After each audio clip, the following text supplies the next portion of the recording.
Hello everyone and welcome to Viniq Biospheres. Today we will be dealing with the evolution and diversification of certain species. That explained, let's start with Viniq I. Alright, so the Triamatrias were extremely successful and spread all around the ocean. And as any creature that spreads all around the ocean, they're going to have to adapt to the many environments that all around the ocean includes. If it doesn't want to die, it's going to have to adapt. For this, the Triamatrias must evolve. They will evolve into two species.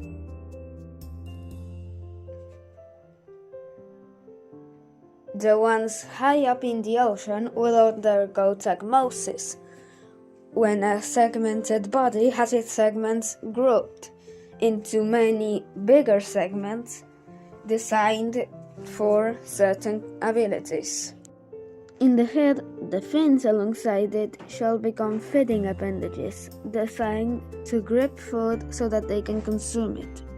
From there, 3 segments will become one, broadening their fins for propulsion. Lastly, the 3 last segments will become smaller, and their fins will minimize to reduce drag.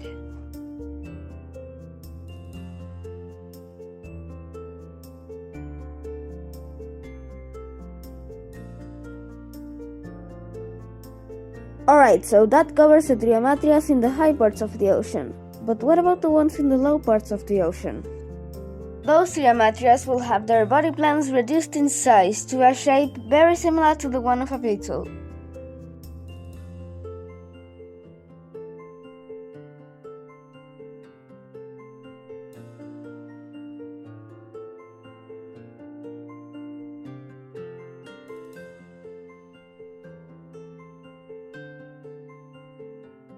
Alright, that covers Triamatrias and their new Triamatridae family.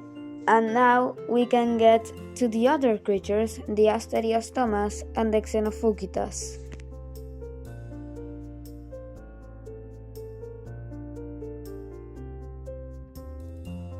Now, the Xenophukitas are parasitic, and usually parasitic relationships don't tend to be very stable. So the most successful Xenophukitas Asteriostoma pairs will probably be the ones that learn to make the shift from parasitic, the Xenophukitas just annoying the Asteriostoma and it having to deal with it, to symbiotic, them both taking something from each other and giving something to each other. Though this will vary as the Asteriostommas will split into 2 species. Now, for this to make sense, we need to explain what neotomy is. Neotomy is when an animal retains features from what would typically be a child equivalent of the animal. And for us to know how this is going to turn out, we first need to know how the larva looks and how the full-grown Asteriostoma looks. And there they are. Now let's suppose that the process of neotomy affects this species, such that the larva grows up without ever connecting to the land and becoming sessile, without ever doing the metamorphosis, just growing in size in the same form as the larval stage. This motile Asteriostoma, known as the megalolarvae, although over time in both Asteriostoma and megalolarvae, this relationship shall evolve from parasitic to symbiotic, as I stated earlier.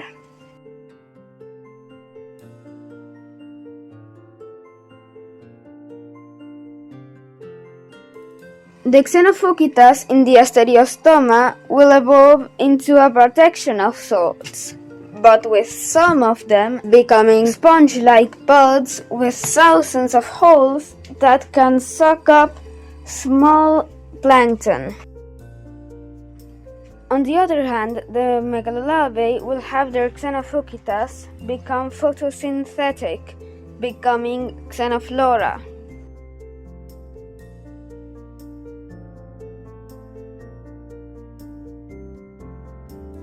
Some of these will opt for the alternative to having many small leaves, which is, of course, having one big powerful leaf. And some of these will use their evolutionary strategy of, instead of moving around with their feeding arms, transporting air to the leaf in such a way that the leaf inflates and leads them up to the surface. They will become very specialized for this.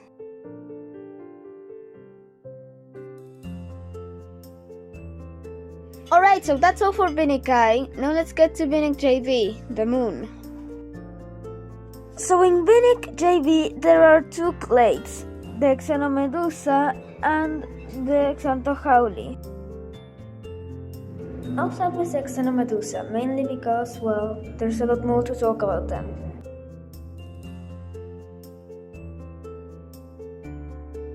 On a shortage of plants, a new type of Xenomedusa emerges, one that is ready to hunt the others.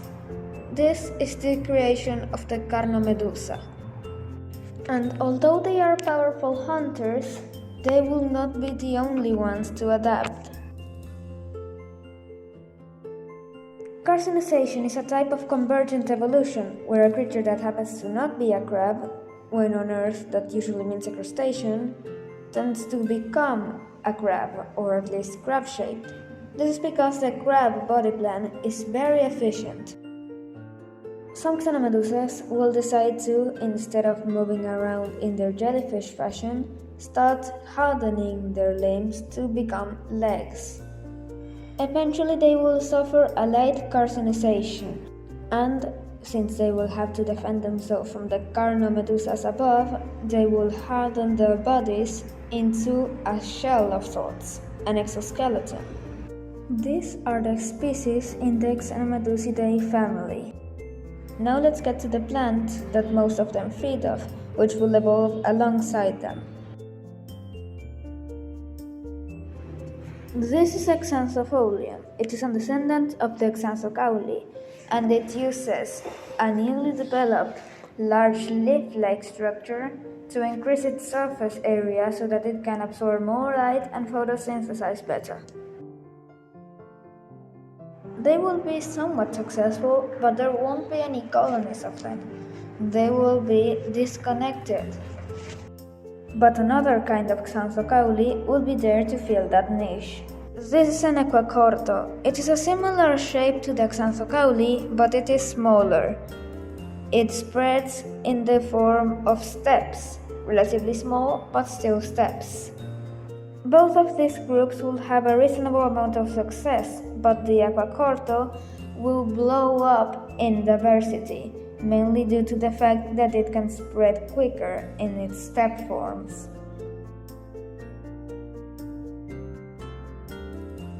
Alright, so that does it for Viniq JB. Now let's get on to our last planet, Viniq H. These are the species that inhabit Viniq H for now, the Maugrasidae and the Rotundozoa. And since we started with the animal in the last one, we'll start with the plant in this one. We'll go with the Maugrasidae.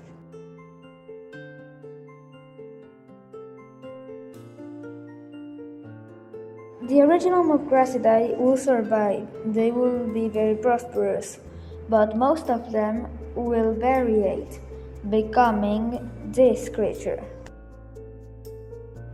At first, they just look like a slightly taller version of their predecessors, but they hold one secret. Some of their roots will extend and start making an entire clone of the body. This way, one soul can create many steps, giving the creature its name.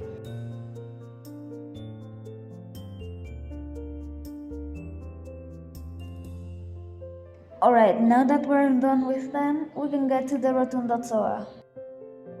When the amount of microbial mats nearby starts to decline, the Rotundozoas will take on a different strategy, filter feeding.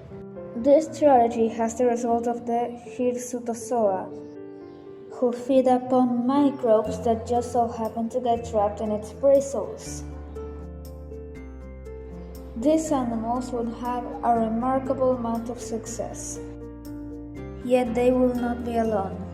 A similar group, known as the gastrozoans, will have about the same amount of success.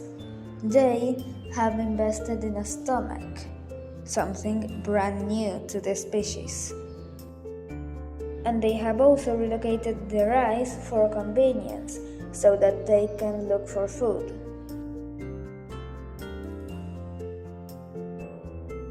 That concludes our investigation of Viniq H and its species for today, and with that, there are no more planets to cover.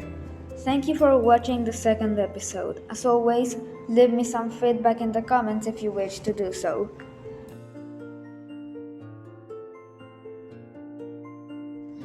On episode 3, we will be dealing with the expansion to land and how the predator-prey relationships will become more complicated, especially on Viniq H.